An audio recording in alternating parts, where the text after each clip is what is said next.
In this segment, we will consider some of the various indigenous groups in the Americas at the time of the discovery. Our focus will be on three predominant cultures: the Aztecs, the Mayans, and the Inca. First, let's consider the Aztecs.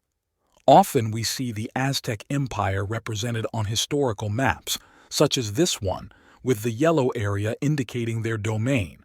However, this representation is somewhat misleading.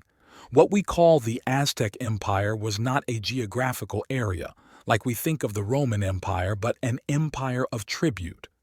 The dominant group in this region was actually the Mexica, from whom the name Mexico is derived.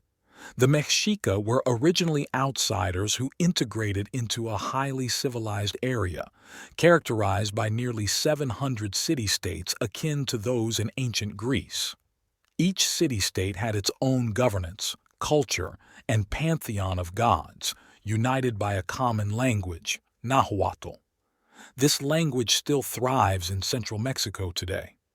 Much like Europe during the same period with its myriad kingdoms and languages unified by Latin, the Nahuatl language served a similar purpose as the lingua franca in Mesoamerica. The Mexica, initially nomadic and considered interlopers, eventually settled in the Valley of Mexico, building the magnificent city of Tenochtitlan, which lies beneath modern Mexico City. The Valley of Mexico, or Anahuac, where Mexico City is located today, at that time was mostly composed of lakes. The Mexica, being unwelcome, built their city on a man-made island in the middle of one of these lakes. The Mexica's rise to dominance was not through conventional land acquisition, but rather through a system of tribute extraction from other city-states. This approach, more akin to a shakedown, fostered resentment among their subjects, a sentiment exploited by the Spanish during their conquest. If the people who settled this area were called Mexica, why are they often called Aztecs? This term originated in the 19th century from the German scholar Alexander von Humboldt, who hypothesized that the Mexica originated from a place called Aztlan. Thus, Azteca was derived from Aztlan, but this name did not come into use until the 19th century. Moving to the Mayans, this group was primarily identified by language. The Mayan cultural area, as shown in green on the map, was home to 52 distinct groups, all speaking variations of the Mayan language. Unlike the centralized nature of the Mexica, the Mayans were persistently at war with each other.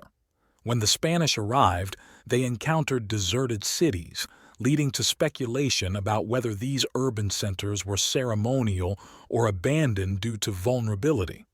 The Mayans' consistent internal conflicts and hostility towards outsiders, including the Spanish, persisted well into the 19th century. In spite of what you may have learned in Disney history class, there was never a Mayan empire. Lastly, we explore the Inca of Peru, a stark contrast to the Mesoamerican cultures. The Inca established a true empire, akin to the Roman Empire, through conquest and cultural integration.